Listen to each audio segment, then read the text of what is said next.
ਸਤਿ ਸ਼੍ਰੀ ਅਕਾਲ। ਤੁਸੀਂ ਵੇਖ ਰਹੇ ਹੋ ਪੰਜਾਬ ਮੇਲ USA TV। ਮੈਂ ਹਾਂ ਸੰਜੀਵ ਯਸ਼ ਖੰਨਾ। ਖਬਰਾਂ ਦੇ ਬੁਲੇਟਿਨ ਦੇ ਵਿੱਚ ਸਵਾਗਤ। ਖਬਰਾਂ ਦੇ ਬੁਲੇਟਿਨ ਦੇ ਸਪਾਂਸਰ ਨੇ ਰੀਅਲਟਰ ਗੁਰਜਤਿੰਦਰ ਸਿੰਘ ਰੰਧਾਵਾ। ਹਰ ਤਰ੍ਹਾਂ ਦੀ ਪ੍ਰਾਪਰਟੀ ਖਰੀਦਣ ਅਤੇ ਵੇਚਣ ਲਈ ਤੁਸੀਂ ਉਹਨਾਂ ਨੂੰ ਸਕਰੀਨ ਤੇ ਫਲੈਸ਼ ਹੋਏ ਨੰਬਰ ਦੇ ਉੱਤੇ ਸੰਪਰਕ ਕਰ ਸਕਦੇ ਹੋ। ਪੇਸ਼ ਨੇ ਚੋਣਵੀਆਂ ਖਬਰਾਂ। ਖਾਲਸਾਈ ਰੰਗ ਦੇ ਵਿੱਚ ਰੰਗਿਆ ਸ਼੍ਰੀ ਅਨੰਦਪੁਰ ਸਾਹਿਬ। ਦੂਜੇ ਦਿਨ ਲੱਖਾਂ ਸੰਗਤਾਂ ਨੇ ਗੁਰੂ ਘਰਾਂ ਵਿੱਚ ਟੇਕਿਆ ਮੱਥਾ। ਮੋਦੀ ਵੱਲੋਂ ਪ੍ਰਾਈਵੇਟ ਸੈਕਟਰ ਨੂੰ ਨਿਵੇਸ਼ ਵਧਾਉਣ ਦਾ ਸੱਦਾ। ਸ਼ਾਲਿਜਾ ਧਾਮੀ ਲੜਾਕੂ ਕਮਾਂਡ ਸੰਭਾਲਣ ਵਾਲੀ ਪਹਿਲੀ ਮਹਿਲਾ ਅਫਸਰ ਬਣੀ।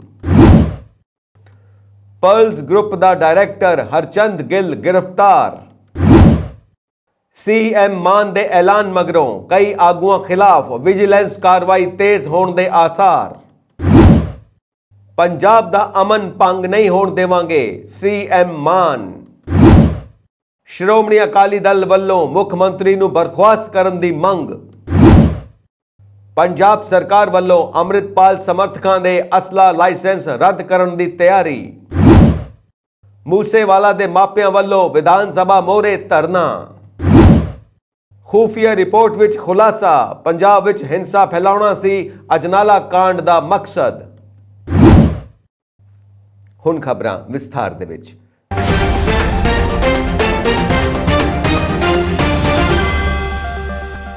ਗੁਰੂ ਨਗਰੀ ਸ਼੍ਰੀ ਅਨੰਦਪੁਰ ਸਾਹਿਬ ਵਿਖੇ ਮਨਾਏ ਜਾ ਰਹੇ ਖਾਲਸਾਈ ਜਾਹੋ ਜਲਾਲ ਦੇ ਪ੍ਰਤੀਕ ਕੌਮੀ ਤਿਉਹਾਰ ਹੋਲੇ ਮੁਹੱਲੇ ਦੇ ਮੰਗਲਵਾਰ ਦੂਜੇ ਦਿਨ ਸੰਗਤਾਂ ਨੇ ਤਖਤ ਸ਼੍ਰੀ ਕੇਸਗੜ੍ਹ ਸਾਹਿਬ ਸਮੇਤ ਹੋਰ ਗੁਰੂ ਘਰਾਂ ਵਿੱਚ ਮੱਥਾ ਟੇਕਿਆ। ਸਵੇਰ ਤੋਂ ਹੀ ਵੱਡੀ ਗਿਣਤੀ ਸੰਗਤਾਂ ਤਖਤ ਸ਼੍ਰੀ ਕੇਸਗੜ੍ਹ ਸਾਹਿਬ, ਗੁਰਦੁਆਰਾ ਸੀਸਗੰਜ ਸਾਹਿਬ, ਗੁਰਦੁਆਰਾ ਮੰਜੀ ਸਾਹਿਬ, ਗੁਰਦੁਆਰਾ ਪੌਰਾ ਸਾਹਿਬ, ਗੁਰਦੁਆਰਾ ਗੁਰੂ ਕੇ ਮਹਿਲ, ਗੁਰਦੁਆਰਾ ਕਿਲਾ ਆਨੰਦਗੜ੍ਹ ਸਾਹਿਬ, ਗੁਰਦੁਆਰਾ ਕਿਲਾ ਫਤਿਹਗੜ੍ਹ ਸਾਹਿਬ ਸਮੇਤ ਸਮੂਹ ਇਤਿਹਾਸਿਕ ਗੁਰਦੁਆਰਾ ਸਾਹਿਬਾਨਾਂ ਵਿਖੇ ਲਾਈਨਾਂ ਵਿੱਚ ਲੱਗ ਕੇ ਨਤਮਸਤਕ ਹੋ ਰਹੀਆਂ ਸਨ। ਤਖਤ ਸ਼੍ਰੀ ਕੇਸਗੜ੍ਹ ਸਾਹਿਬ ਵਿਖੇ ਸੰਗਤਾਂ ਦੇ ਭਰਵੇਂ ਇਕੱਠ ਨੂੰ ਸੰਬੋਧਨ ਕਰਦਿਆਂ ਤਖਤ ਸਾਹਿਬ ਦੇ ਜਥੇਦਾਰ ਗਿਆਨੀ ਰਘਬੀਰ ਸਿੰਘ ਅਤੇ ਸ਼੍ਰੋਮਣੀ ਕਮੇਟੀ ਮੈਂਬਰ ਭਾਈ ਅਮਰਜੀਤ ਸਿੰਘ ਚਾਵਲਾ ਨੇ ਹੋਲੇ ਮੁਹੱਲੇ ਦੇ ਪਾਵਨ ਇਤਿਹਾਸ ਤੋਂ ਸੰਗਤਾਂ ਨੂੰ ਜਾਣੂ ਕਰਵਾਇਆ। ਉਹਨਾਂ ਸਮੁੱਚੇ ਖਾਲਸਾ ਪੰਥ ਨੂੰ ਅਪੀਲ ਕੀਤੀ ਕਿ ਸਿਰਫ ਤੇ ਸਿਰਫ ਸ਼੍ਰੀ ਗੁਰੂ ਗ੍ਰੰਥ ਸਾਹਿਬ ਨੂੰ ਹੀ ਆਪਣਾ ਗੁਰੂ ਮੰਨਿਆ ਜਾਵੇ ਅਤੇ ਕਿਸੇ ਦੇਹਧਾਰੀ ਜਾਂ ਪਖੰਡੀਆਂ ਮਗਰ ਲੱਗ ਕੇ ਸਿੱਖੀ ਸਿਧਾਂਤਾਂ ਨੂੰ ਤਿਲਾਂਜਲੀ ਨਾ ਦਿੱਤੀ ਜਾਵੇ। ਉਹਨਾਂ ਕਿਹਾ ਕਿ ਇਸੇ ਪਾਵਨ ਅਸਥਾਨ ਤੇ ਗੁਰੂ ਸਾਹਿਬ ਨੇ ਪੰਜਾਂ ਪਿਆਰਿਆਂ ਦੀ ਸਾਜਨਾ ਕੀਤੀ ਤੇ ਸਮੁੱਚੇ ਸਿੱਖਾਂ ਨੂੰ ਅੰਮ੍ਰਿਤਧਾਰੀ ਹੋਣ ਦਾ ਹੁਕਮ ਕੀਤਾ। ਇਸ ਦੌਰਾਨ ਸ਼੍ਰੋਮਣੀ ਗੁਰਦੁਆਰਾ ਪ੍ਰਬੰਧਕ ਕਮੇਟੀ ਅਤੇ ਤਖਤ ਸ਼੍ਰੀ ਕੇਸਗੜ੍ਹ ਸਾਹਿਬ ਦੀ ਮੈਨੇਜਮੈਂਟ ਵੱਲੋਂ ਸੰਗਤਾਂ ਦੀ ਸਹੂਲਤ ਲਈ ਪੁਖਤਾ ਇੰਤਜ਼ਾਮ ਕੀਤੇ ਗਏ ਨੇ। ਦਿਨ ਰਾਤ ਧਾਰਮਿਕ ਸਮਾਗਮਾਂ ਦਾ ਦੌਰ ਚੱਲ ਰਿਹਾ ਹੈ। ਲਗਾਤਾਰ ਅੰਮ੍ਰਿਤ ਸੰਚਾਰ ਕਰਵਾਇਆ ਜਾ ਰਿਹਾ ਹੈ, ਜਿਸ ਵਿੱਚ ਵੱਡੀ ਗਿਣਤੀ ਵਿੱਚ ਸੰਗਤਾਂ ਅੰਮ੍ਰਿਤ ਦੀ ਦਾਤ ਪ੍ਰਾਪਤ ਕਰ ਰਹੀਆਂ ਨੇ। ਸੰਗਤਾਂ ਦੀ ਸਹੂਲਤ ਲਈ ਰਿਹਾਇਸ਼, ਲੰਗਰ, ਜੋੜੇ ਘਰ, ਗਠੜੀ ਘਰ ਆਦਿ ਦੇ ਇੰਤਜ਼ਾਮ ਵੱਡੇ ਪੱਧਰ ਤੇ ਕੀਤੇ ਗਏ ਨੇ। ਥਾਂ ਥਾਂ ਤੇ ਲੱਗੇ ਲੰਗਰ ਜਿੱਥੇ ਗੁਰੂ ਕੇ ਸਿੱਖਾਂ ਵੱਲੋਂ ਕੀਤੀ ਜਾ ਰਹੀ ਸੇਵਾ ਨੂੰ ਦਰਸਾ ਰਹੇ ਨੇ, ਉੱਥੇ ਹੀ ਸੰਗਤਾਂ ਲੰਗਰ ਛਕ ਕੇ ਤ੍ਰਿਪਤ ਹੋ ਕੇ ਵਾਹਿਗੁਰੂ ਦਾ ਸ਼ੁਕਰਾਨਾ ਕਰ ਰਹੀਆਂ ਨੇ। ਪ੍ਰਧਾਨ ਮੰਤਰੀ ਨਰਿੰਦਰ ਮੋਦੀ ਨੇ ਅੱਜ ਪ੍ਰਾਈਵੇਟ ਸੈਕਟਰ ਨੂੰ ਅਪੀਲ ਕੀਤੀ ਕਿ ਉਹ ਸਰਕਾਰ ਵੱਲੋਂ ਪੂੰਜੀ ਖਰਚ ਵਧਾਉਣ ਦੇ ਲਈ ਫੈਸਲੇ ਤਹਿਤ ਲਗਾਤਾਰ ਨਿਵੇਸ਼ ਕਰਨ। ਉਹਨਾਂ ਇੰਡੀਆ ਇੰਕ ਨੂੰ ਕਿਹਾ ਕਿ ਉਹ 2023-24 ਦੇ ਬਜਟ ਵਿੱਚ ਉਪਲਬਧ ਕਰਵਾਏ ਗਏ ਮੌਕਿਆਂ ਦਾ ਲਾਹਾ ਚੁੱਕਣ। ਬਜਟ ਤੇ 10ਵੇਂ ਵੈਬੀਨਾਰ ਨੂੰ ਸੰਬੋਧਨ ਕਰਦਿਆਂ ਮੋਦੀ ਨੇ ਕਿਹਾ ਕਿ ਸਰਕਾਰ ਨੇ ਪੂੰਜੀ ਖਰਚ ਵਿੱਚ ਇਤਿਹਾਸਿਕ ਵਾਧਾ ਕੀਤਾ ਹੈ ਤੇ ਇਹ 10 ਲੱਖ ਕਰੋੜ ਰੁਪਏ ਤੱਕ ਪਹੁੰਚ ਗਿਆ ਹੈ। ਉਹਨਾਂ ਕਿਹਾ ਕਿ ਭਾਰਤ ਨੂੰ ਆਲਮੀ ਆਰਥਿਕਤਾ ਵਿੱਚ ਇੱਕ ਰੋਸ਼ਨ ਜਗ੍ਹਾ ਵਜੋਂ ਦੇਖਿਆ ਜਾ ਰਿਹਾ ਹੈ ਤੇ ਦੇਸ਼ ਨੇ ਸਾਲ 2021-22 ਵਿੱਚ ਸਭ ਤੋਂ ਵੱਧ ਵਿਦੇਸ਼ ਨਿਵੇਸ਼ ਖਿੱਚਿਆ ਹੈ। ਇਸ ਦਾ ਵੱਡਾ ਹਿੱਸਾ ਨਿਰਮਾਣ ਖੇਤਰ ਵਿੱਚ ਲੱਗਾ ਹੈ। ਪ੍ਰਧਾਨ ਮੰਤਰੀ ਨੇ ਇਸ ਮੌਕੇ ਬਜਟ ਦੀਆਂ ਕਈ ਤਜਵੀਜ਼ਾਂ ਬਾਰੇ ਪ੍ਰਾਈਵੇਟ ਸੈਕਟਰ ਦੇ ਨੁਮਾਇੰਦਿਆਂ ਨੂੰ ਜਾਣਕਾਰੀ ਦਿੱਤੀ। ਮੋਦੀ ਨੇ ਕਿਹਾ ਕਿ ਉਤਪਾਦਨ ਨਾਲ ਸੰਬੰਧਿਤ ਲਾਭ ਸਕੀਮ ਲਈ ਕਾਫੀ ਅਰਜ਼ੀਆਂ ਆ ਰਹੀਆਂ ਨੇ, ਜਿਸ ਤਹਿਤ ਭਾਰਤ ਆਲਮੀ ਸਪਲਾਈ ਲੜੀ ਦਾ ਮਹੱਤਵਪੂਰਨ ਹਿੱਸਾ ਬਣ ਗਿਆ ਹੈ। ਭਾਰਤੀ ਹਵਾਈ ਸੈਨਾ ਦੇ ਇਤਿਹਾਸ ਵਿੱਚ ਸ਼ਾਲਿਜਾ ਧਾਮੀ ਨੂੰ ਪਹਿਲੀ ਅਜਿਹੀ ਮਹਿਲਾ ਅਧਿਕਾਰੀ ਹੋਣ ਦਾ ਮਾਣ ਹਾਸਿਲ ਹੋਇਆ ਹੈ ਜਿਨ੍ਹਾਂ ਨੂੰ ਪੱਛਮੀ ਸੈਕਟਰ ਵਿੱਚ ਮੂਰਲੀ ਕਤਾਰ ਦੀ ਲੜਾਕੂ ਯੂਨਿਟ ਦੀ ਕਮਾਂਡ ਸੰਭਾਲੀ ਗਈ ਹੈ। ਕੌਮਾਂਤਰੀ ਮਹਿਲਾ ਦਿਵਸ ਤੋਂ ਇੱਕ ਦਿਨ ਪਹਿਲਾਂ ਭਾਰਤੀ ਹਵਾਈ ਸੈਨਾ ਦੀ ਗਰੁੱਪ ਕੈਪਟਨ ਸ਼ਾਲਿਜਾ ਨੇ ਵੱਡੀ ਪ੍ਰਾਪਤੀ ਆਪਣੇ ਨਾਂ ਕੀਤੀ। ਹਵਾਈ ਸੈਨਾ ਨੇ ਉਹਨਾਂ ਨੂੰ ਪੱਛਮੀ ਸੈਕਟਰ ਵਿੱਚ ਮੂਰਲੀ ਕਤਾਰ ਦੀ ਲੜਾਕੂ ਯੂਨਿਟ ਦੀ ਕਮਾਂਡ ਸੰਭਾਲਣ ਲਈ ਚੁਣਿਆ। ਸੂਤਰਾਂ ਮੁਤਾਬਿਕ ਪੰਜਾਬ ਵਿੱਚ ਭਾਰਤ ਪਾਕਿਸਤਾਨ ਸਰਹੱਦ ਨੇੜੇ ਤਾਮੀ ਮਿਜ਼ਾਈਲ ਯੂਨਿਟ ਦੀ ਕਮਾਂਡ ਸੰਭਾਲਣਗੇ। ਭਾਰਤੀ ਤੱਟ ਰੱਖਕਾਂ ਅਤੇ ਗੁਜਰਾਤ ਅੱਤਵਾਦ ਵਿਰੋਧੀ ਦਸਤੇ ਨੇ ਬੀਤੀ ਰਾਤ ਇੱਕ ਸਾਂਝੇ ਆਪਰੇਸ਼ਨ ਤਹਿਤ ਗੁਜਰਾਤ ਨੇੜੇ ਅਰਬ ਸਾਗਰ ਵਿੱਚ ਇੱਕ ਇਰਾਨੀ ਕਿਸ਼ਤੀ ਚੋਂ 61 ਕਿਲੋ ਹੈਰੋਇਨ ਬਰਾਮਦ ਕੀਤੀ। ਕੌਮਾਂਤਰੀ ਬਾਜ਼ਾਰ ਵਿੱਚ ਇਸ ਦੀ ਕੀਮਤ 425 ਕਰੋੜ ਰੁਪਏ ਬਣਦੀ ਹੈ। ਕਿਸ਼ਤੀ ਵਿੱਚ ਚਾਲਕ ਦਲ ਦੇ 5 ਮੈਂਬਰ ਸਵਾਰ ਸਨ। ATS ਦੇ ਸੂਤਰਾਂ ਅਨੁਸਾਰ ਭਾਰਤੀ ਪਾਣੀਆਂ ਵਿੱਚ ਨਸ਼ੀਲੇ ਪਦਾਰਥਾਂ ਦੀ ਤਸਕਰੀ ਹੋਣ ਦੀ ਖੁਫੀਆ ਸੂਚਨਾ ਮਿਲਣ ਤੇ ਤੱਟ ਰੱਖਕਾਂ ਅਤੇ ਅੱਤਵਾਦ ਵਿਰੋਧੀ ਦਸਤੇ ਨੇ ਪਾਣੀਆਂ ਤੇ ਨਜ਼ਰ ਰੱਖੀ ਹੋਈ ਸੀ। ਇਸ ਦੌਰਾਨ ਉਹਨਾਂ ਨੂੰ ਓਖਾ ਬੰਦਰਗਾਹ ਤੋਂ ਥੋੜੀ ਦੂਰ ਇੱਕ ਇਰਾਨੀ ਕਿਸ਼ਤੀ ਸ਼ੱਕੀ ਗਤੀਵਿਧੀਆਂ ਕਰਦੀ ਨਜ਼ਰ ਆਈ। ਕਿਸ਼ਤੀ ਸ਼ੱਕੀ ਜਾਪਣ ਤੇ ਤੱਟ ਰੱਖਕਾਂ ਦੀ ਟੀਮ ਨੇ ਉਸ ਦਾ ਪਿੱਛਾ ਕੀਤਾ ਅਤੇ ਕਿਸ਼ਤੀ ਦੀ ਜਾਂਚ ਕਰਨ ਤੇ ਉਸ ਵਿੱਚੋਂ 61 ਕਿਲੋ ਹੈਰੋਇਨ ਬਰਾਮਦ ਹੋਈ। ਫੋਰੈਂਸਿਕ ਸਾਇੰਸ ਲੈਬ ਇਸ ਦੀ ਜਾਂਚ ਕਰੇਗੀ। ਇਸ ਮਗਰੋਂ ਸਾਰੇ 5 ਇਰਾਨੀ ਵਿਅਕਤੀਆਂ ਅਤੇ ਕਿਸ਼ਤੀ ਨੂੰ ਓਖਾ ਬੰਦਰਗਾਹ ਤੇ ਲਿਆਂਦਾ ਗਿਆ। ਤੱਟ ਰੱਖਕਾਂ ਦੀ ਇੱਕ ਹੋਰ ਟੀਮ ਉਸ ਕਿਸ਼ਤੀ ਦੀ ਭਾਲ ਕਰ ਰਹੀ ਹੈ। CBI ਨੇ ਪਰਲਸ ਗਰੁੱਪ ਕੰਪਨੀ ਦੇ ਡਾਇਰੈਕਟਰ ਹਰਚੰਦ ਸਿੰਘ ਗਿੱਲ ਨੂੰ ਗ੍ਰਿਫਤਾਰ ਕਰ ਲਿਆ ਹੈ। ਜਾਂਚ ਏਜੰਸੀ ਨੂੰ 60,000 ਕਰੋੜ ਰੁਪਏ ਦੇ ਚਿੱਟ ਫੰਡ ਘੁਟਾਲੇ ਵਿੱਚ ਫੀਜੀ ਤੋਂ ਮੁਲਜ਼ਮ ਦੀ ਹਵਾਲਗੀ ਮਿਲੀ ਹੈ। ਵੇਰਵਿਆਂ ਮੁਤਾਬਿਕ ਹਵਾਲਗੀ ਦੀ ਮਨਜ਼ੂਰੀ ਮਿਲਣ ਤੋਂ ਬਾਅਦ CBI ਦੇ ਅਧਿਕਾਰੀ ਆਪਰੇਸ਼ਨ ਤ੍ਰਿਸ਼ੂਲ ਤਹਿਤ ਫੀਜੀ ਦੀ ਰਾਜਧਾਨੀ ਸੂਆ ਗਏ ਸਨ। ਭਾਰਤ ਲੈਂਡ ਹੋਣ ਤੋਂ ਬਾਅਦ ਗਿੱਲ ਨੂੰ ਗ੍ਰਿਫਤਾਰ ਕਰ ਲਿਆ ਗਿਆ। ਹਰਚੰਦ ਗਿੱਲ ਕੇਸ ਵਿੱਚ ਭਗੌੜਾ ਸੀ ਤੇ ਇੱਕ ਵਿਸ਼ੇਸ਼ ਅਦਾਲਤ ਨੇ ਉਸ ਖਿਲਾਫ ਗੈਰ ਜ਼ਮਾਨਤੀ ਵਾਰੰਟ ਜਾਰੀ ਕੀਤਾ ਸੀ। CBI ਨੇ ਇੰਟਰਪੋਲ ਰਾਹੀਂ ਉਸ ਦੇ ਖਿਲਾਫ ਰੈੱਡ ਨੋਟਿਸ ਜਾਰੀ ਕਰਵਾਇਆ ਸੀ। ਏਜੰਸੀ ਨੇ ਪਰਲਸ ਗਰੁੱਪ ਤੇ ਇਸ ਦੇ ਸੰਸਥਾਪਕ ਨਿਰਮਲ ਸਿੰਘ ਪੰਗੂ ਖਿਲਾਫ ਜਾਂਚ 19 ਫਰਵਰੀ 2014 ਨੂੰ ਸ਼ੁਰੂ ਕੀਤੀ ਸੀ। ਪੰਗੂ ਉੱਤੇ 5 ਕਰੋੜ ਤੋਂ ਵੱਧ ਨਿਵੇਸ਼ਕਾਂ ਨੂੰ ਠੱਗਣ ਦਾ ਦੋਸ਼ ਲਾਇਆ ਗਿਆ ਸੀ। ਉਸ ਨੇ ਨਿਵੇਸ਼ਕਾਂ ਨੂੰ ਕਥਿਤ ਤੌਰ ਤੇ ਪੈਸਿਆਂ ਬਦਲੇ ਜ਼ਮੀਨ ਦੀ ਪੇਸ਼ਕਸ਼ ਕੀਤੀ ਸੀ। ਏਜੰਸੀ ਨੇ ਦੋਸ਼ ਲਾਇਆ ਸੀ ਕਿ ਉਸ ਨੇ ਪੂਰੇ ਮੁਲਕ ਵਿੱਚ 60,000 ਕਰੋੜ ਰੁਪਏ ਦੀ ਠੱਗੀ ਮਾਰੀ ਹੈ। CBI ਮੁਤਾਬਿਕ ਗਿੱਲ ਕੰਪਨੀ ਦਾ ਡਾਇਰੈਕਟਰ ਸੀ ਤੇ PGF ਦਾ ਸ਼ੇਅਰ ਧਾਰਕ ਸੀ ਜੋ ਕਿ ਪਰਲਸ ਗਰੁੱਪ ਦੀ ਕੰਪਨੀ ਹੈ। ਏਜੰਸੀ ਮੁਤਾਬਿਕ ਸਾਰੀਆਂ ਬੋਰਡ ਮੀਟਿੰਗਾਂ ਵਿੱਚ ਗਿੱਲ ਹਾਜ਼ਰ ਹੁੰਦਾ ਸੀ ਜਿੱਥੇ ਮਹੱਤਵਪੂਰਨ ਫੈਸਲੇ ਲਏ ਜਾਂਦੇ ਸਨ। CBI ਦੇ ਬੁਲਾਰੇ ਨੇ ਕਿਹਾ ਕਿ ਗਿੱਲ ਨੇ ਕੰਪਨੀ ਦੇ ਹੋਰਾਂ ਡਾਇਰੈਕਟਰਾਂ ਨਾਲ ਮਿਲ ਕੇ ਇੱਕ ਸਾਂਝੀ ਨਿਵੇਸ਼ ਸਕੀਮ ਸ਼ੁਰੂ ਕੀਤੀ ਜੋ ਕਿ ਗੈਰ ਕਾਨੂੰਨੀ ਸੀ ਕਿਉਂਕਿ ਇਸ ਲਈ ਸਰਕਾਰ ਤੋਂ ਕੋਈ ਮਨਜ਼ੂਰੀ ਨਹੀਂ ਲਈ ਗਈ ਸੀ। ਇਹ ਸਕੀਮਾਂ ਗੈਰ ਕਾਨੂੰਨੀ ਢੰਗ ਨਾਲ ਚੱਲ ਰਹੀਆਂ ਸਨ ਤੇ ਦੋਵੇਂ ਕੰਪਨੀਆਂ ਕਥਿਤ ਧੋਖਾਧੜੀਆਂ ਕਰ ਰਹੀਆਂ ਸਨ। CBI ਨੇ ਇਸ ਮਾਮਲੇ ਵਿੱਚ 2014 ਵਿੱਚ ਦਿੱਲੀ, ਜੈਪੁਰ, ਚੰਡੀਗੜ੍ਹ, ਪੰਜਾਬ ਤੇ ਹਰਿਆਣਾ ਵਿੱਚ ਛਾਪੇ ਮਾਰੇ ਸਨ ਜਿੱਥੇ ਲੋਕਾਂ ਦੇ ਪੈਸਿਆਂ ਨਾਲ ਸੰਬੰਧਿਤ ਕਾਫੀ ਰਿਕਾਰਡ ਤੇ ਹੋਰ ਜਾਣਕਾਰੀ ਮਿਲੀ ਸੀ। ਜਾਂਚ ਦੌਰਾਨ ਸਾਹਮਣੇ ਆਇਆ ਕਿ ਮੁਲਜ਼ਮ ਨੇ ਜੈਪੁਰ ਆਧਾਰਿਤ ਪ੍ਰਾਈਵੇਟ ਕੰਪਨੀ ਰਾਹੀਂ ਇਕੱਠੇ ਕੀਤੇ ਗਏ ਪੈਸੇ ਆਸਟ੍ਰੇਲੀਆ ਦੀਆਂ ਕੰਪਨੀਆਂ ਵਿੱਚ ਨਿਵੇਸ਼ ਕੀਤੇ ਸਨ। ਨਿਵੇਸ਼ਕਾਂ ਨੂੰ ਹਾਲਾਂਕਿ ਕੰਪਨੀ ਵੱਲੋਂ ਜ਼ਮੀਨ ਅਲਾਟਮੈਂਟ ਦਾ ਕੋਈ ਪੱਤਰ ਨਹੀਂ ਮਿਲਿਆ। CBI ਦੇ ਬੁਲਾਰੇ ਮੁਤਾਬਿਕ ਜਿਹੜੀ ਜ਼ਮੀਨ ਅਲਾਟ ਹੋਈ ਦਿਖਾਈ ਗਈ ਉਹ ਮੌਜੂਦ ਹੀ ਨਹੀਂ ਸੀ ਜਾਂ ਉਹ ਸਰਕਾਰੀ ਜ਼ਮੀਨ ਸੀ ਜਾਂ ਮਾਲਕ ਵੱਲੋਂ ਵੇਚੀ ਹੀ ਨਹੀਂ ਗਈ ਸੀ। ਕੰਪਨੀ ਦੇ ਲੱਖਾਂ ਦੀ ਗਿਣਤੀ ਵਿੱਚ ਕਮਿਸ਼ਨ ਏਜੰਟਾਂ ਦੇ ਮੌਜੂਦ ਹੋਣ ਦੀ ਵੀ ਖਬਰ ਹੈ। ਐਨਫੋਰਸਮੈਂਟ ਡਾਇਰੈਕਟੋਰੇਟ ਨੇ ਆਬਕਾਰੀ ਨੀਤੀ ਕੇਸ ਵਿੱਚ ਕਥਿਤ ਬੇਨਿਯਮੀਆਂ ਨੂੰ ਲੈ ਕੇ ਵਿੱਢੀ ਮਨੀ ਲਾਂਡਰਿੰਗ ਦੀ ਜਾਂਚ ਦੀ ਕੜੀ ਵਜੋਂ ਅੱਜ ਦਿੱਲੀ ਦੇ ਸਾਬਕਾ ਉਪ ਮੁੱਖ ਮੰਤਰੀ ਮਨੀਸ਼ ਸਿਸੋਦੀਆ ਤੋਂ ਤਿਹਾੜ ਜੇਲ੍ਹ ਵਿੱਚ 5 ਘੰਟੇ ਦੇ ਕਰੀਬ ਪੁੱਛ ਪੜਤਾਲ ਕੀਤੀ। ਸੰਘੀ ਏਜੰਸੀ ਨੇ ਸਿਸੋਦੀਆ ਨੂੰ ਸਵਾਲ ਜਵਾਬ ਕਰਨ ਤੋਂ ਇਲਾਵਾ ਉਹਨਾਂ ਦੇ ਬਿਆਨ ਵੀ ਕਲਮਬੰਦ ਕੀਤੇ। ਸਿਸੋਦੀਆ ਤੋਂ ਪੁੱਛਗਿੱਛ ਅਗਲੇ ਦਿਨੀ ਵੀ ਜਾਰੀ ਰਹੇਗੀ ਕਿਉਂਕਿ ED ਨੂੰ ਸਾਬਕਾ ਉਪ ਮੁੱਖ ਮੰਤਰੀ ਤੋਂ ਤਿਹਾੜ ਦੇ ਸੈੱਲ ਨੰਬਰ ਵਿੱਚ ਇੱਕ ਸਵਾਲ ਜਵਾਬ ਕਰਨ ਲਈ 3 ਦਿਨ ਮਿਲੇ ਨੇ। ਇਸ ਦੌਰਾਨ ED ਨੇ ਇਸੇ ਕੇਸ ਵਿੱਚ ਹੈਦਰਾਬਾਦ ਆਧਾਰਿਤ ਸ਼ਰਾਬ ਕਾਰੋਬਾਰੀ ਅਰੁਣ ਰਾਮਚੰਦਰ ਪਿੱਲੇ ਨੂੰ ਹਿਰਾਸਤ ਵਿੱਚ ਲਿਆ। ਉਧਰ CBI ਨੇ ਸਿਸੋਦੀਆ ਦੇ ਨਿੱਜੀ ਸਹਾਇਕ PA ਦਵਿੰਦਰ ਸ਼ਰਮਾ ਨੂੰ ਵੀ ਅੱਜ ਸਵਾਲ ਜਵਾਬ ਕੀਤੇ। ਸ਼ਰਮਾ ਉਰਫ ਰਿੰਕੂ ਨੂੰ CBI ਹੈੱਡਕੁਆਰਟਰ ਸੰਮਨ ਕੀਤਾ ਗਿਆ ਸੀ। ਤਿਹਾੜ ਜੇਲ੍ਹ ਪੁੱਜੇ ED ਤਫਤੀਸ਼ਕਾਰਾਂ ਨੇ PMLA ਤਹਿਤ ਸਿਸੋਦੀਆ ਦੇ ਬਿਆਨ ਦਰਜ ਕੀਤੇ। CBI ਨੇ ਸਿਸੋਦੀਆ ਨੂੰ ਦਿੱਲੀ ਸ਼ਰਾਬ ਆਬਕਾਰੀ ਨੀਤੀ ਕੇਸ ਵਿੱਚ 26 ਫਰਵਰੀ ਨੂੰ ਗ੍ਰਿਫਤਾਰ ਕੀਤਾ ਸੀ। ਆਪ ਆਗੂ 20 ਮਾਰਚ ਤੱਕ ਹਿਰਾਸਤ ਵਿੱਚ ਤਿਹਾੜ ਜੇਲ੍ਹ ਵਿੱਚ ਬੰਦ ਨੇ। ਏਜੰਸੀਆਂ ਸਿਸੋਦੀਆ ਨੂੰ ਸੈੱਲ ਫੋਨ ਤਬਦੀਲ ਕਰਨ ਬਾਰੇ ਸਵਾਲ ਜਵਾਬ ਕਰ ਰਹੀਆਂ ਨੇ। ED ਨੇ ਕੋਰਟ ਵਿੱਚ ਪੇਸ਼ ਸਪਲੀਮੈਂਟਰੀ ਸ਼ਿਕਾਇਤ ਵਿੱਚ ਸਿਸੋਦੀਆ ਤੇ ਆਪਣਾ ਫੋਨ ਬਦਲਣ ਤੇ ਪੁਰਾਣਾ ਫੋਨ ਤੋੜਨ ਦਾ ਵੀ ਦੋਸ਼ ਲਾਇਆ ਹੈ। ED ਵੱਲੋਂ ਕੇਸ ਵਿੱਚ PMLA ਦੀ ਧਾਰਾ 19 ਵੀ ਸ਼ਾਮਿਲ ਕੀਤੀ ਜਾ ਸਕਦੀ ਹੈ ਜੋ ਕੇਸ ਵਿੱਚ ਸ਼ਾਮਿਲ ਜਾਂ ਮੁਲਜ਼ਮਾਂ ਨੂੰ ਗ੍ਰਿਫਤਾਰ ਕਰਨ ਦੀ ਇਜਾਜ਼ਤ ਦਿੰਦੀ ਹੈ। ਅਧਿਕਾਰੀਆਂ ਮੁਤਾਬਿਕ ਪਿੱਲੇ ਨੂੰ ਸਥਾਨਕ ਕੋਰਟ ਵਿੱਚ ਪੇਸ਼ ਕਰਕੇ ਹਿਰਾਸਤੀ ਪੁੱਛਗਿੱਛ ਲਈ ਰਿਮਾਂਡ ਦੀ ਮੰਗ ਕੀਤੀ ਜਾਵੇਗੀ। CBI ਨੇ ਨੌਕਰੀਆਂ ਬਦਲੇ ਜ਼ਮੀਨ ਘੁਟਾਲੇ ਨਾਲ ਜੁੜੇ ਕੇਸ ਵਿੱਚ ਅੱਜ ਸਾਬਕਾ ਰੇਲ ਮੰਤਰੀ ਤੇ RJD ਸੁਪਰੀਮੋ ਲਾਲੂ ਪ੍ਰਸਾਦ ਯਾਦਵ ਤੋਂ 5 ਘੰਟੇ ਦੇ ਕਰੀਬ ਪੁੱਛ ਪੜਤਾਲ ਕੀਤੀ।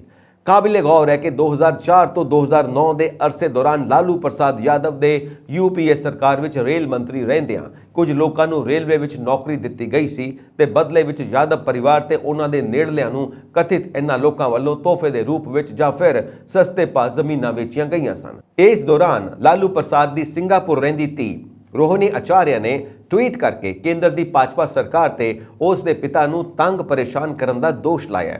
ਆਚਾਰਿਆ ਨੇ ਹੀ ਪਿਤਾ ਨੂੰ ਆਪਣਾ ਗੁਰਦਾ ਦਿੱਤਾ ਸੀ। ਅਧਿਕਾਰੀਆਂ ਮੁਤਾਬਿਕ 5 ਸੀਬੀਆਈ ਅਧਿਕਾਰੀਆਂ ਦੀ ਟੀਮ 2 ਕਾਰਾਂ ਵਿੱਚ ਸਵਾਰ ਹੋ ਕੇ ਅੱਜ ਸਵੇਰੇ 10:40 ਤੇ ਮੀਸਾ ਭਾਰਤੀ ਦੀ ਇੰਡੀਆ ਗੇਟ ਨੇੜੇ ਪੰਡਾਰਾ ਪਾਰਕ ਸਥਿਤ ਰਿਹਾਇਸ਼ ਤੇ ਪੁੱਜੀ। 2 ਘੰਟਿਆਂ ਦੀ ਪੁੱਛ ਪੜਤਾਲ ਮਗਰੋਂ ਸੀਬੀਆਈ ਦੀ ਟੀਮ 12:55 ਤੇ ਉੱਥੋਂ ਦੁਪਹਿਰ ਦੇ ਖਾਣੇ ਲਈ ਨਿਕਲ ਗਈ। ਬਾਅਦ ਦੁਪਹਿਰ 2:15 ਵਜੇ ਦੇ ਕਰੀਬ ਸੀਬੀਆਈ ਟੀਮ ਫਿਰ ਉੱਥੇ ਪੁੱਜੀ ਤੇ ਪੁੱਛ ਪੜਤਾਲ ਮੁੜ ਆਰੰਭ ਕੀਤੀ। ਸੀਬੀਆਈ ਟੀਮ ਵੱਲੋਂ ਇਸ ਪੂਰੇ ਅਮਲ ਦੀ ਵੀਡੀਓਗ੍ਰਾਫੀ ਕੀਤੀ ਗਈ ਤੇ ਇਸ ਦੌਰਾਨ ਬਿਹਾਰ ਦੇ ਸਾਬਕਾ ਮੁੱਖ ਮੰਤਰੀ ਨੂੰ ਕੁਝ ਦਸਤਾਵੇਜ਼ ਵੀ ਦਿਖਾਏ ਗਏ। ਦੱਸ ਦਈਏ ਕਿ ਸਿੰਗਾਪੁਰ ਵਿੱਚ ਗੁਰਦਾ ਬਦਲਵਾਉਣ ਮਗਰੋਂ ਲਾਲੂ ਯਾਦਵ ਆਪਣੀ ਧੀ ਮੀਸਾ ਕੋਲ ਹੀ ਰਹਿ ਰਹੇ ਨੇ।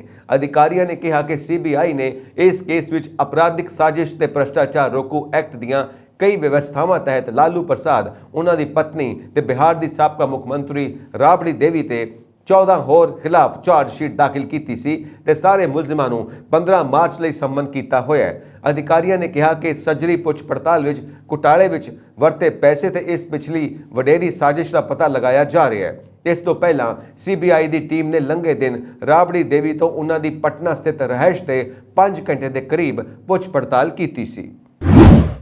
ਪੰਜਾਬ ਦੇ ਮੁੱਖ ਮੰਤਰੀ ਭਗਵੰਤ ਮਾਨ ਵੱਲੋਂ ਵਿਧਾਨ ਸਭਾ ਵਿੱਚ ਭ੍ਰਿਸ਼ਟਾਚਾਰ ਦੇ ਮਾਮਲੇ ਨੂੰ ਲੈ ਕੇ ਸਰਕਾਰ ਵੱਲੋਂ ਆਉਣ ਵਾਲੇ ਦਿਨਾਂ ਵਿੱਚ ਸਖਤ ਰੁਖ ਅਪਣਾਉਣ ਦਾ ਐਲਾਨ ਕੀਤਾ ਗਿਆ ਹੈ। ਇਸ ਐਲਾਨ ਤੋਂ ਬਾਅਦ ਵਿਜੀਲੈਂਸ ਦੀ ਕਾਰਵਾਈ ਆਉਣ ਵਾਲੇ ਦਿਨਾਂ ਵਿੱਚ ਤੇਜ਼ ਹੋਣ ਦੇ ਆਸਾਰ ਬਣ ਗਏ ਨੇ। ਵਿਜੀਲੈਂਸ ਬਿਊਰੋ ਵੱਲੋਂ ਇਸ ਸਮੇਂ ਲਗਭਗ 15 ਨੇਤਾਵਾਂ ਅਤੇ ਕੁਝ ਅਧਿਕਾਰੀਆਂ ਖਿਲਾਫ ਆਮਦਨ ਤੋਂ ਵੱਧ ਜਾਇਦਾਦ ਬਣਾਉਣ ਦੇ ਮਾਮਲੇ ਦੀ ਜਾਂਚ ਕੀਤੀ ਜਾ ਰਹੀ ਹੈ। ਇਸ ਵਿੱਚ ਕਈ ਸਾਬਕਾ ਮੰਤਰੀ ਵੀ ਸ਼ਾਮਿਲ ਨੇ। ਵਿਜੀਲੈਂਸ ਬਿਊਰੋ ਦੇ ਵਿਚਾਰ ਅਧੀਨ ਸਿੰਚਾਈ ਘਪਲਾ ਵੀ ਹੈ, ਜਿਸ ਵਿੱਚ ਕੁਝ ਸਾਬਕਾ ਅਕਾਲੀ ਆਗੂਆਂ ਨੂੰ ਵੀ ਪੜਤਾਲ ਲਈ ਸੱਦਿਆ ਜਾ ਚੁੱਕਾ ਹੈ। ਮੁੱਖ ਮੰਤਰੀ ਭਗਵੰਤ ਮਾਨ ਨੇ ਭ੍ਰਿਸ਼ਟਾਚਾਰ ਨੂੰ ਲੈ ਕੇ ਸਰਕਾਰ ਦੀ ਕਾਰਵਾਈ ਤੇਜ਼ ਕਰਨ ਦੇ ਸੰਕੇਤ ਦਿੱਤੇ ਨੇ। ਇਸ ਦੇ ਮੱਦੇਨਜ਼ਰ ਵਿਜੀਲੈਂਸ ਬਿਊਰੋ ਆਉਣ ਵਾਲੇ ਦਿਨਾਂ ਵਿੱਚ ਆਪਣੀ ਕਾਰਵਾਈ ਤੇਜ਼ ਕਰ ਸਕਦੀ ਹੈ। ਪੰਜਾਬ ਵਿਧਾਨ ਸਭਾ ਵਿੱਚ ਬਜਟ ਸੈਸ਼ਨ ਮੌਕੇ ਰਾਜਪਾਲ ਦੇ ਭਾਸ਼ਣ ਤੇ ਪੇਸ਼ ਧੰਨਵਾਦ ਮਤੇ ਤੇ ਹੋਈ ਬਹਿਸ ਦੀ ਸਮਾਪਤੀ ਦੌਰਾਨ ਹਾਕਮ ਧਿਰ ਨੇ ਅੱਜ ਹਮਲਾਵਰ ਰੁਖ ਰੱਖਿਆ। ਮੁੱਖ ਮੰਤਰੀ ਭਗਵੰਤ ਮਾਨ ਨੇ ਬਹਿਸ ਨੂੰ ਸਮੇਟਦਿਆਂ ਜਿੱਥੇ ਪੰਜਾਬ ਦੀ ਤਰਾਸਦੀ ਲਈ ਵਿਰੋਧੀਆਂ ਨੂੰ ਨਿਸ਼ਾਨੇ ਤੇ ਲਿਆ, ਉੱਥੇ ਉਹਨਾਂ ਨੇ ਆਪ ਸਰਕਾਰ ਦੇ 1 ਵਰ੍ਹੇ ਦੇ ਕਾਰਜਕਾਲ ਦੀਆਂ ਪ੍ਰਾਪਤੀਆਂ ਨੂੰ ਵੀ ਉਜਾਗਰ ਕੀਤਾ।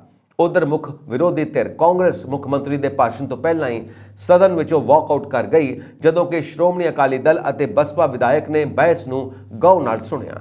ਵਿਰੋਧੀ ਧਿਰ ਵੱਲੋਂ ਚੁੱਕੇ ਮੁੱਦਿਆਂ ਦੇ ਜਵਾਬ ਵਿੱਚ ਮੁੱਖ ਮੰਤਰੀ ਨੇ ਕਾਂਗਰਸ ਤੇ ਤਿੱਖੇ ਹਮਲੇ ਕੀਤੇ। ਮੁੱਖ ਮੰਤਰੀ ਨੇ ਵਿਰੋਧੀ ਧਿਰ ਦੀ ਗੈਰ ਮੌਜੂਦਗੀ ਵਿੱਚ ਪੰਜਾਬ ਦੀ ਦੁਰਦਸ਼ਾ ਲਈ ਪਿਛਲੀਆਂ ਸਰਕਾਰਾਂ ਨੂੰ ਜ਼ਿੰਮੇਵਾਰ ਦੱਸਿਆ। ਬਹਿਸ ਦੇ ਆਖਰੀ ਪੜਾਅ ਤੇ ਮੁੱਖ ਮੰਤਰੀ ਭਗਵੰਤ ਮਾਨ ਅਤੇ ਖੇਤਰੀ ਮੰਤਰੀ ਨੇ ਸਿੰਚਾਈ ਮੰਤਰੀ ਗੁਰਮੀਤ ਸਿੰਘ ਮੀਤਹੇਰ ਅਤੇ ਸਿੱਖਿਆ ਮੰਤਰੀ ਹਰਜੋਤ ਸਿੰਘ ਬੈਂਸ ਨੇ ਕਾਂਗਰਸ ਦੇ ਵਿਧਾਇਕਾਂ ਨੂੰ ਭ੍ਰਿਸ਼ਟਾਚਾਰ, ਪੰਚਾਇਤੀ ਜ਼ਮੀਨਾਂ ਤੇ ਕਬਜ਼ਿਆਂ, ਗੈਰ ਕਾਨੂੰਨੀ ਮਾਈਨਿੰਗ ਅਤੇ ਗਲਤ ਸੂਚਨਾ ਨਾਲ ਗੁੰਮਰਾਹ ਕਰਨ ਨੂੰ ਲੈ ਕੇ ਨਿਸ਼ਾਨੇ ਤੇ ਰੱਖਿਆ।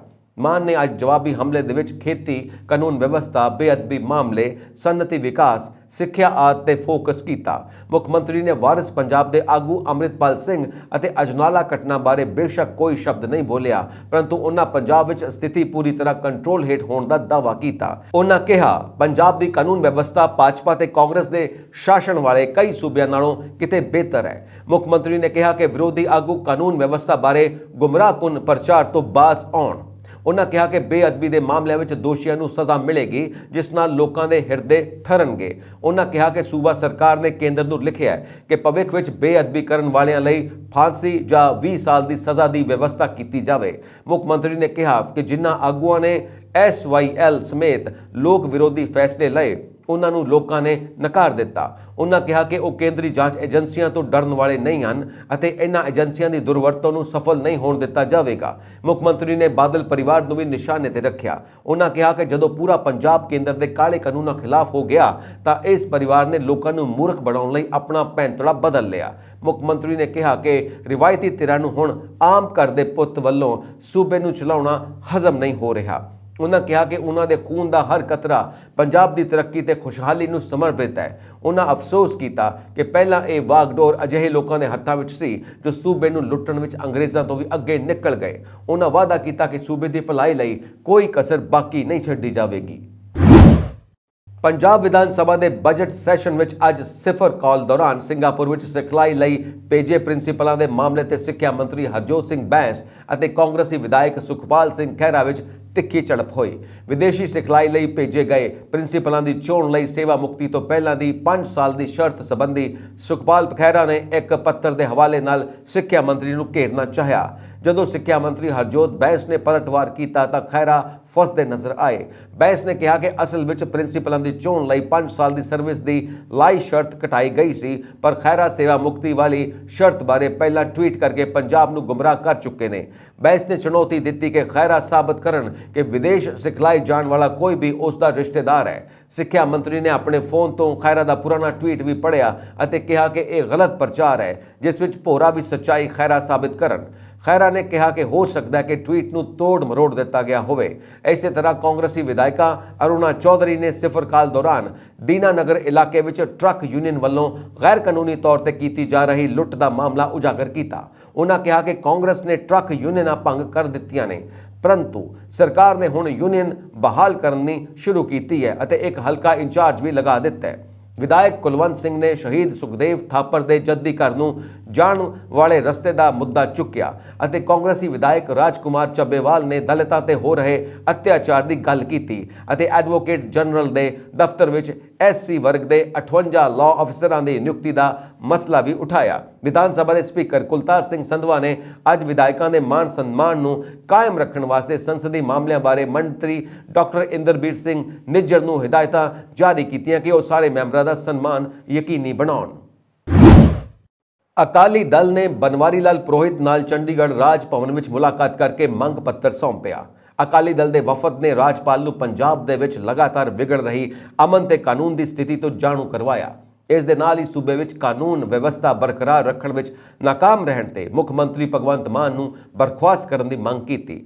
अकाली दल ने पंजाबी दे उगे अखबार के प्रबंधकों नूं धमकियां देण दे मामले की भी जांच करवाउण दी मंग कीती। सुखबीर सिंह बादल ने दोष लाया कि प्रसिद्ध गायक सिद्धू मूसेवाला के कतल लई मुख मंत्री सीधे तौर पर जिम्मेवार ने, जिन्हों ने सोशल मीडिया ते पोस्टां पा के मूसेवाला की सुरक्षा वापस लैण की गल जनतक की। उन्होंने कहा कि सिद्धू मूसेवाला कतल केस की असल सच्चाई सामने लियाउण लई CBI तो जांच करवानी चाहिए है। अकाली दल के वफद ने अपील की कि दिल्ली आबकारी घपले की CBI वालों की जा रही जांच का दायरा पंजाब तक वधाया जाए। दिल्ली के उप मुख्यमंत्री मनीष सिसोदिया ने ही पंजाब की आबकारी नीति घड़न में अहम रोल निभाया है। श्रोमणी अकाली दल के वफद ने कहा कि सूबा सरकार ने पंजाब के अखबार नूं इश्तिहार देण तो इनकार किया ते इस दे पत्रकारां ते विधान सभा की कवरेज करन ते रोक लगा के मीडिया की आवाज़ कुचलण का यतन किया।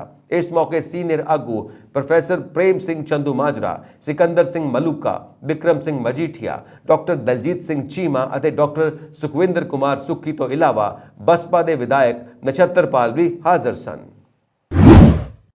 खालिस्तानी विचारधारा के हिमायती ते वारिस पंजाब के जथेबंदी के मुखी अमृतपाल ते उसके समर्थकों वालों अजनाला थाने उत्ते बोले धावे मगरों पंजाब सरकार ने हुण इन्हां दे असला लाइसेंस रद्द करने की तैयारी खिंच लई है। अमृतपाल ते उसकी सुरक्षा गार्ड विच शामिल 8 हिमायतियों ने असला लाइसेंसां ते नज़रसानी के हुक्म दिते गए ने। इत्थे दिलचस्प तथ्य यह है कि इन्हां विचों 2 हिमायती भावें पंजाब के वसनीक ने, पर उन्हां असला लाइसेंस अतवाद के झंबे जम्मू कश्मीर तो लए ने। अमृतपाल के एक होर हिमायती गुरपेट सिंह वासी बाजाखाना का लाइसेंस 20 फरवरी को पहला ही रद्द किया जा चुका है। उस कोल .32 बोर रिवॉल्वर ते .315 बोर राइफल का लाइसेंस सी। अमृतपाल के 2 होर समर्थक वरिंदर सिंह ते तलविंदर सिंह तरनतारन के वसनीक ने, पर उन्होंने असला लाइसेंस क्रमवार किश्तवाड़ ते जम्मू तो जारी किए गए ने। सरकार ने इन्हां जिलिਆਂ ਦੇ मैजिस्ट्रेटां नूं अजनाला विच होए हालिया हिंसा की रोशनी विच लाइसेंसां ते नज़रसानी लई कहा है। काबिले गौर है कि अमृतपाल ते उसके समर्थकों ने पिछले दिन ही अजनाला थाने विच बंद अपने एक साथी की रिहाई नूं लैके थाने ते धावा बोलिया सी। यह हमला पंजाब सरकार ते पंजाब के DGP गौरव यादव नूं सीधी चुनौती सी। चेते रहे कि अमृतपाल नाल अक्सर जिहड़ी सुरक्षा गार्ड विखाई दिंदी है उन्हां दे हत्थां दे विच बंदूकां ते राइफलां फड़ियां हुंदियां ने। असला धारकों की सूची मुताबिक अमृतपाल कोल .32 बोर के रिवॉल्वर का लाइसेंस है जो तरनतारन जिले वालों जारी किया गया है। यह लाइसेंस 2027 तक प्रमाणक है, पर इसके जारी करने की तारीख का जिक्र नहीं। होरना समर्थकों में पटियाला ते हरप्रीत देवगन कोल .32 ਬੋਰ ਦਾ ਰਿਵਾਲਵਰ, 30.06 ਸਪਰਿੰਗਫੀਲਡ ਰਾਈਫਲ, ਕੋਟਕਪੂਰਾ ਦੇ ਰਾਮ ਸਿੰਘ ਬਰਾੜ ਕੋਲ 12 ਬੋਰ ਦੋਨਾਲੀ ਬੰਦੂਕ ਤੇ .32 ਬੋਰ ਰਿਵਾਲਵਰ, ਮੋਗਾ ਦੇ ਗੁਰਮੀਤ ਸਿੰਘ ਬੁੱਕਣਵਾਲਾ ਕੋਲ .32 ਬੋਰ ਦਾ ਰਿਵਾਲਵਰ, ਛਾਜਲੀ ਸੰਗਰੂਰ ਦੇ ਅਵਤਾਰ ਸਿੰਘ ਕੋਲ 12 ਬੋਰ ਦੋਨਾਲੀ ਬੰਦੂਕ, ਖਿਲਚੀਆਂ ਅੰਮ੍ਰਿਤਸਰ ਦੇ ਹਰਜੀਤ ਸਿੰਘ ਕੋਲ 12 ਬੋਰ ਦੋਨਾਲੀ ਬੰਦੂਕ ਤੇ NP ਬੋਰ ਪਿਸਟਲ ਅਤੇ ਅੰਮ੍ਰਿਤਸਰ ਦੇ ਬਲਜਿੰਦਰ ਸਿੰਘ ਕੋਲ ਦੋਨਾਲੀ ਬੰਦੂਕ .32 ਬੋਰ ਦਾ ਰਿਵਾਲਵਰ ਤੇ .315 ਬੋਰ ਦੀ ਰਾਈਫਲ ਸ਼ਾਮਿਲ ਹੈ। ਪੰਜਾਬ ਵਿਧਾਨ ਸਭਾ ਦੇ ਬਾਹਰ ਅੱਜ ਮਰਹੂਮ ਪੰਜਾਬੀ ਗਾਇਕ ਸਿੱਧੂ ਮੂਸੇਵਾਲਾ ਦੇ ਮਾਪਿਆਂ ਨੇ ਕਾਂਗਰਸੀ ਵਿਧਾਇਕਾਂ ਨਾਲ ਇਨਸਾਫ ਦੀ ਮੰਗ ਨੂੰ ਲੈ ਕੇ ਧਰਨਾ ਦਿੱਤਾ, ਜਿਸ ਤੋਂ ਪੰਜਾਬ ਸਰਕਾਰ ਫੌਰੀ ਹਰਕਤ ਵਿੱਚ ਆ ਗਈ। ਖੇਤੀ ਮੰਤਰੀ ਨੇ 2 ਵਾਰ ਵਿਧਾਨ ਸਭਾ ਦੇ ਬਾਹਰ ਆ ਕੇ ਮਰਹੂਮ ਗਾਇਕ ਦੇ ਮਾਪਿਆਂ ਨਾਲ ਗੱਲਬਾਤ ਕੀਤੀ। ਕਾਂਗਰਸੀ ਵਿਧਾਇਕਾਂ ਨੇ ਅੱਜ ਪ੍ਰਸ਼ਨ ਕਾਲ ਵਿੱਚ ਸ਼ਾਮਿਲ ਹੋਣ ਦੀ ਬਜਾਏ ਮੂਸੇਵਾਲਾ ਦੇ ਮਾਪਿਆਂ ਨਾਲ ਧਰਨਾ ਦਿੱਤਾ। ਸਿੱਧੂ ਮੂਸੇਵਾਲਾ ਦੇ ਪਿਤਾ ਬਲਕੌਰ ਸਿੰਘ ਨੇ ਕਿਹਾ ਕਿ ਸਿੱਧੂ ਦੇ ਕਤਲ ਦੇ ਸਾਜ਼ਿਸ਼ ਘਾੜੇ ਹਾਲੇ ਵੀ ਪੁਲਿਸ ਦੀ ਗ੍ਰਿਫਤ ਤੋਂ ਬਾਹਰ ਨੇ, ਜਿਸ ਕਰਕੇ ਉਹਨਾਂ ਨੂੰ ਇੱਥੇ ਧਰਨੇ ਤੇ ਬੈਠਣ ਲਈ ਮਜਬੂਰ ਹੋਣਾ ਪਿਆ। ਉਹਨਾਂ ਨੂੰ ਲੰਘੇ 10 ਦਿਨਾਂ ਵਿੱਚ 3 ਵਾਰ ਧਮਕੀਆਂ ਮਿਲ ਚੁੱਕੀਆਂ ਨੇ। ਉਹਨਾਂ ਕਿਹਾ ਕਿ ਕਤਲ ਕੇਸ ਵਿੱਚ 5 ਮੁੱਖ ਸ਼ੱਕੀਆਂ ਨੂੰ ਪੁਲਿਸ ਨੇ ਗ੍ਰਿਫਤਾਰ ਨਹੀਂ ਕੀਤਾ। ਗੋਇੰਦਵਾਲ ਜੇਲ੍ਹ ਵਿੱਚ 2 ਮੁਲਜ਼ਮਾਂ ਦਾ ਕਤਲ ਗਾਇਕ ਦੇ ਕਤਲ ਦੇ ਸਬੂਤਾਂ ਨੂੰ ਖਤਮ ਕਰਨ ਦੀ ਸਾਜ਼ਿਸ਼ ਦਾ ਇੱਕ ਹਿੱਸਾ ਹੈ। ਆਖਿਰ ਖੇਤੀ ਮੰਤਰੀ ਨੇ ਇਸ ਬਾਰੇ ਮੁੱਖ ਮੰਤਰੀ ਨਾਲ ਗੱਲਬਾਤ ਕੀਤੀ ਅਤੇ ਮਾਪਿਆਂ ਨੂੰ 20 ਮਾਰਚ ਤੋਂ ਬਾਅਦ ਮੁੱਖ ਮੰਤਰੀ ਨਾਲ ਮਿਲਾਉਣ ਦਾ ਭਰੋਸਾ ਦਿੱਤਾ, ਜਿਸ ਮਗਰੋਂ ਉਹਨਾਂ ਨੇ ਧਰਨਾ ਚੁੱਕ ਲਿਆ। ਗੁਰਦਾਸਪੁਰ ਜ਼ਿਲ੍ਹੇ ਦੇ ਪਿੰਡ ਗਾਜ਼ੀਕੋਟ ਦੇ ਪ੍ਰਦੀਪ ਸਿੰਘ ਉਰਫ ਪ੍ਰਿੰਸ ਨਿਹੰਗ ਸਿੰਘ ਦੀ ਸ਼੍ਰੀ ਅਨੰਦਪੁਰ ਸਾਹਿਬ ਵਿੱਚ ਹੁੱਲੜਬਾਜ਼ਾਂ ਨੇ ਹੱਤਿਆ ਕਰ ਦਿੱਤੀ। ਪ੍ਰਦੀਪ ਸਿੰਘ ਉਮਰ 24 ਸਾਲ ਪੁੱਤਰ ਗੁਰਬਖਸ਼ ਸਿੰਘ ਕੈਨੇਡਾ ਦਾ ਸਥਾਈ ਵਸਨੀਕ ਸੀ ਅਤੇ 6 ਮਹੀਨੇ ਪਹਿਲਾਂ ਪਿੰਡ ਆਇਆ ਸੀ। ਪ੍ਰਿੰਸ ਨੇ 17 ਮਾਰਚ ਨੂੰ ਵਾਪਸ ਕੈਨੇਡਾ ਜਾਣਾ ਸੀ। ਪ੍ਰਿੰਸ ਦੇ ਤਾਇਆ ਗੁਰਦਿਆਲ ਸਿੰਘ ਨੇ ਦੱਸਿਆ ਕਿ ਉਹ 5 ਮਾਰਚ ਨੂੰ ਹੋਲਾ ਮੁਹੱਲਾ ਸਮਾਗਮ ਲਈ ਗਿਆ ਸੀ। 6 ਮਾਰਚ ਦੀ ਦੇਰ ਸ਼ਾਮ ਉਹ ਕੁਝ ਖਰੀਦਦਾਰੀ ਕਰਨ ਗੁਰਦੁਆਰੇ ਤੋਂ ਬਾਹਰ ਆਇਆ, ਜਿੱਥੇ ਕੁਝ ਹੁੱਲੜਬਾਜ਼ ਅਸ਼ਲੀਲ ਗੀਤ ਲਾ ਕੇ ਰੌਲਾ ਪਾ ਰਹੇ ਸਨ। ਪ੍ਰਿੰਸ ਨੇ ਉਹਨਾਂ ਨੂੰ ਰੋਕਣ ਦੀ ਕੋਸ਼ਿਸ਼ ਕੀਤੀ ਤਾਂ ਹੁੱਲੜਬਾਜ਼ਾਂ ਨੇ ਉਸ ਤੇ ਕਿਰਪਾਨ ਨਾਲ ਹਮਲਾ ਕਰ ਦਿੱਤਾ ਤੇ ਹੱਤਿਆ ਕਰ ਦਿੱਤੀ। ਸ਼ਾਮ ਤਕਰੀਬਨ 5 ਵਜੇ ਕਸਬਾ ਸੈਲਾ ਖੁਰਦ ਦੇ ਹਾਲਾਤ ਕਾਫੀ ਗੰਭੀਰ ਬਣ ਗਏ ਜਦੋਂ ਜੀਪਾਂ ਤੇ ਹੋਰ ਗੱਡੀਆਂ 'ਚੋਂ ਬਾਹਰ ਆਏ ਨੌਜਵਾਨਾਂ ਨੇ ਬੱਸ ਸਟੈਂਡ ਤੇ ਕੱਪੜੇ ਦੀਆਂ ਦੁਕਾਨਾਂ ਕਰਦੇ ਭਰਾਵਾਂ ਨਾਲ ਤਕਰਾਰ ਤੋਂ ਬਾਅਦ ਤੇਜ਼ਧਾਰ ਹਥਿਆਰਾਂ ਨਾਲ ਹਮਲਾ ਕਰਕੇ ਉਹਨਾਂ ਨੂੰ ਗੰਭੀਰ ਜ਼ਖਮੀ ਕਰ ਦਿੱਤਾ ਅਤੇ ਇਹ ਮੇਨ ਬਾਜ਼ਾਰ ਤੋਂ ਸ਼ੁਰੂ ਹੋਈ ਲੜਾਈ ਲੋਕਲ ਪਿੰਡਾਂ ਦੇ ਬੱਸ ਸਟੈਂਡ ਤੱਕ ਪਹੁੰਚ ਗਈ। ਘਟਨਾ ਸਥਾਨ ਤੋਂ ਇਕੱਤਰ ਕੀਤੀ ਜਾਣਕਾਰੀ ਮੁਤਾਬਿਕ 2 ਖੁੱਲੀਆਂ ਜੀਪਾਂ ਅਤੇ ਇੱਕ ਟਾਟਾ ਸਫਾਰੀ ਵਾਹਨਾਂ ਵਿੱਚ ਆਏ ਬਾਹਰਲੇ ਨੌਜਵਾਨਾਂ ਨੇ ਬੱਸ ਸਟੈਂਡ ਤੇ ਅਸ਼ਵਨੀ ਕੁਮਾਰ ਉਰਫ ਮੋਨੂ ਜੈ ਸਿੰਘ ਵਾਸੀ ਖੁਸ਼ੀ ਪੱਤੀ, ਜਿਨ੍ਹਾਂ ਦੀਆਂ 4-5 ਕੱਪੜੇ ਦੀਆਂ ਖੁੱਲੀਆਂ ਦੁਕਾਨਾਂ ਨੇ, ਸਮਾਨ ਖਰੀਦਣ ਬਾਹਰੋਂ ਆਏ ਨੌਜਵਾਨ ਜੋ ਕਿ ਸ਼੍ਰੀ ਅਨੰਦਪੁਰ ਸਾਹਿਬ ਨੂੰ ਜਾ ਰਹੇ ਸਨ ਤੇ ਉਹਨਾਂ ਦੀਆਂ ਗੱਡੀਆਂ ਤੇ ਝੰਡੇ ਵੀ ਲੱਗੇ ਹੋਏ ਸਨ। ਉਹਨਾਂ ਨੇ ਦੁਕਾਨਦਾਰਾਂ ਨਾਲ ਬਹਿਸ ਸ਼ੁਰੂ ਕਰ ਦਿੱਤੀ ਤੇ ਇਹ ਬਹਿਸ ਲੜਾਈ ਵਿੱਚ ਤਬਦੀਲ ਹੋ ਗਈ। ਪੀੜਿਤ ਲੜਕੀਆਂ ਦੇ ਭਰਾ ਗੁਲਸ਼ਨ ਠਾਕੁਰ ਨੇ ਦੱਸਿਆ ਕਿ ਜੀਪਾਂ ਵਿੱਚ ਸਵਾਰ ਨੌਜਵਾਨਾਂ ਨੇ ਜੀਪਾਂ 'ਚੋਂ ਤੇਜ਼ਧਾਰ ਹਥਿਆਰ ਕੱਢ ਕੇ ਦੁਕਾਨਦਾਰਾਂ ਮੋਨੂ ਅਤੇ ਜੈਸੀ ਰਾਣਾ ਨੂੰ ਬੁਰੀ ਤਰ੍ਹਾਂ ਜ਼ਖਮੀ ਕਰ ਦਿੱਤਾ। ਦੁਕਾਨਦਾਰਾਂ ਨੇ ਇਕੱਠੇ ਹੋ ਕੇ ਉਹਨਾਂ ਦਾ ਲੋਕਲ ਬੱਸ ਸਟੈਂਡ ਬੰਗਾ ਵਾਲੇ ਤੱਕ ਪਿੱਛਾ ਕੀਤਾ। ਹਮਲਾਵਰ ਉੱਥੇ ਆਪਣੀਆਂ 2 ਖੁੱਲੀਆਂ ਜੀਪਾਂ PAO 2851 ਅਤੇ PB03AZ 7479 ਛੱਡ ਕੇ ਟਾਟਾ ਸਫਾਰੀ ਅਤੇ ਹੋਰ ਗੱਡੀਆਂ ਵਿੱਚ ਫਰਾਰ ਹੋ ਗਏ। ਮੇਨ ਬਾਜ਼ਾਰ ਵਿੱਚ ਕਾਫੀ ਲੰਮਾ ਸਮਾਂ ਲੜਾਈ ਚੱਲਦੀ ਰਹੀ ਤੇ ਸਹਿਮ ਦਾ ਮਾਹੌਲ ਬਣਿਆ ਰਿਹਾ, ਪਰ ਸੈਲਾ ਖੁਰਦ ਪੁਲਿਸ 40 ਮਿੰਟ ਬਾਅਦ ਘਟਨਾ ਸਥਾਨ ਤੇ ਪਹੁੰਚੀ। ਪੰਜਾਬ ਦੇ ਮੌਜੂਦਾ ਹਾਲਾਤਾਂ ਨੂੰ ਲੈ ਕੇ ਕੇਂਦਰ ਦੀਆਂ ਖੂਫੀਆ ਏਜੰਸੀਆਂ ਨੇ ਜੋ ਰਿਪੋਰਟ ਸੌਂਪੀ ਹੈ ਉਸ ਵਿੱਚ ਕਈ ਹੈਰਾਨਜਨਕ ਖੁਲਾਸੇ ਕੀਤੇ ਗਏ ਨੇ। ਰਿਪੋਰਟ ਵਿੱਚ ਦੱਸਿਆ ਗਿਆ ਕਿ ਅਜਨਾਲਾ ਵਰਗੀ ਘਟਨਾ ਨੂੰ ਅੰਜਾਮ ਦੇਣ ਵਿੱਚ ਕਈ ਦੇਸ਼ ਵਿਰੋਧੀ ਤਾਕਤਾਂ ਪੂਰੀ ਤਰ੍ਹਾਂ ਤੋਂ ਸਰਗਰਮ ਸਨ। ਉਹਨਾਂ ਦਾ ਮਕਸਦ ਹਾਲਾਤ ਵਿਗੜਨ ਤੇ ਸੂਬੇ ਵਿੱਚ ਵੱਡੇ ਪੈਮਾਨੇ ਤੇ ਦੰਗੇ ਫੈਲਾਉਣਾ ਸੀ। ਸ਼ਰਾਰਤੀ ਤੱਤਾਂ ਦੇ ਇਨ੍ਹਾਂ ਖਤਰਨਾਕ ਮਨਸੂਬਿਆਂ ਨੂੰ ਦੇਖਦੇ ਹੋਏ ਕੇਂਦਰ ਸਰਕਾਰ ਵੀ ਵਿਆਪਕ ਪੱਧਰ ਤੇ ਜਵਾਬੀ ਕਾਰਵਾਈ ਕਰਨ ਦੀ ਤਿਆਰੀ ਕਰ ਰਹੀ ਹੈ। ਪੰਜਾਬ ਦੇ ਹਰ ਜ਼ਿਲ੍ਹੇ ਤੋਂ ਖਾਲਿਸਤਾਨੀ ਸਮਰਥਕਾਂ ਦੀ ਸੂਚੀ ਬਣਾਈ ਗਈ ਹੈ। ਇਸ ਦੇ ਨਾਲ ਪੂਰੇ ਸੂਬੇ ਵਿੱਚ ਖਾਲਿਸਤਾਨੀ ਨੇਤਾ ਅੰਮ੍ਰਿਤਪਾਲ ਸਿੰਘ ਦੀ ਖਾਲਸਾ ਯਾਤਰਾ ਵਿੱਚ ਜਿਹੜੇ ਲੋਕਾਂ ਨੇ ਸਹਿਯੋਗ ਕੀਤਾ ਸੀ ਉਹਨਾਂ ਬਾਰੇ ਜਾਣਕਾਰੀ ਇਕੱਠੀ ਕੀਤੀ ਜਾ ਰਹੀ ਹੈ। ਖੁਫੀਆ ਏਜੰਸੀ ਮੁਤਾਬਿਕ ਅੰਮ੍ਰਿਤਪਾਲ ਦੀਆਂ ਗਤੀਵਿਧੀਆਂ ਪਿਛਲੇ 3 ਮਹੀਨੇ ਦੌਰਾਨ ਇੱਕਦਮ ਵੱਧ ਗਈਆਂ ਸਨ। ਖਾਸ ਤੌਰ ਤੇ ਇਸ ਖਾਲਸਾ ਵਿਹੀਰ ਯਾਤਰਾ ਦੇ ਬਾਅਦ ਉਸ ਦੇ ਸਮਰਥਕਾਂ ਵਿੱਚ ਭਾਰੀ ਵਾਧਾ ਦੇਖਿਆ ਗਿਆ। ਅਜਨਾਲਾ ਕਾਂਡ ਦੇ ਸਮੇਂ ਜ਼ਿਆਦਾਤਰ ਉਹੀ ਲੋਕ ਮੌਜੂਦ ਸਨ ਜਿਨ੍ਹਾਂ ਨੇ ਅੰਮ੍ਰਿਤਪਾਲ ਦੀ ਖਾਲਸਾ ਵਿਹੀਰ ਯਾਤਰਾ ਵਿੱਚ ਹਿੱਸਾ ਲਿਆ ਸੀ। ਇਨ੍ਹਾਂ ਲੋਕਾਂ ਵਿੱਚ ਵੱਡੀ ਗਿਣਤੀ ਵਿੱਚ NRI ਤੇ ਨੌਜਵਾਨ ਸ਼ਾਮਿਲ ਸਨ। ਸੂਬੇ ਵਿੱਚ CRPF ਦੀਆਂ 1.5 ਦਰਜਨ ਕੰਪਨੀਆਂ ਨੂੰ ਪੰਜਾਬ ਭੇਜਣ ਦੇ ਬਾਅਦ ਗ੍ਰਹਿ ਮੰਤਰਾਲੇ 2 ਅਹਿਮ ਬੈਠਕਾਂ ਕਰ ਚੁੱਕਾ ਹੈ। ਪਹਿਲੀ ਬੈਠਕ ਸੂਬਾ ਸਰਕਾਰ ਦੇ ਨੁਮਾਇੰਦਿਆਂ ਨਾਲ ਹੋਈ, ਜਿੱਥੋਂ ਕੇਂਦਰ ਵੱਲੋਂ ਸੂਬੇ ਤੋਂ ਭੇਜੀ ਗਈ ਰਿਪੋਰਟ ਤੇ ਚਰਚਾ ਹੋਈ। ਦੂਜੀ ਬੈਠਕ ਵਿੱਚ ਅੱਧਾ ਦਰਜਨ ਰੈਪਿਡ ਐਕਸ਼ਨ ਫੋਰਸ ਨੂੰ ਆਪਣੇ ਸੈਂਟਰ ਤੋਂ ਅਲਰਟ ਮੋਡ ਵਿੱਚ ਰਹਿਣ ਦਾ ਨਿਰਦੇਸ਼ ਦਿੱਤਾ ਗਿਆ। ਅਜਿਹਾ ਇਸ ਲਈ ਕਿ ਹਾਲਾਤ ਵਿਗੜਨ ਦੀ ਸੂਰਤ ਵਿੱਚ ਸੂਬਾ ਸਰਕਾਰ ਨੂੰ ਤੁਰੰਤ ਸਹਾਇਤਾ ਮੁਹੱਈਆ ਕਰਵਾਈ ਜਾ ਸਕੇ। ਇਹ ਸਨ ਅੱਜ ਦੀਆਂ ਮੁੱਖ ਖਬਰਾਂ। ਹੋਰ ਅਪਡੇਟਸ ਦੇ ਲਈ ਵੇਖਦੇ ਰਹੋ ਪੰਜਾਬ ਮੇਲ USA TV। ਸਤਿ ਸ਼੍ਰੀ ਅਕਾਲ।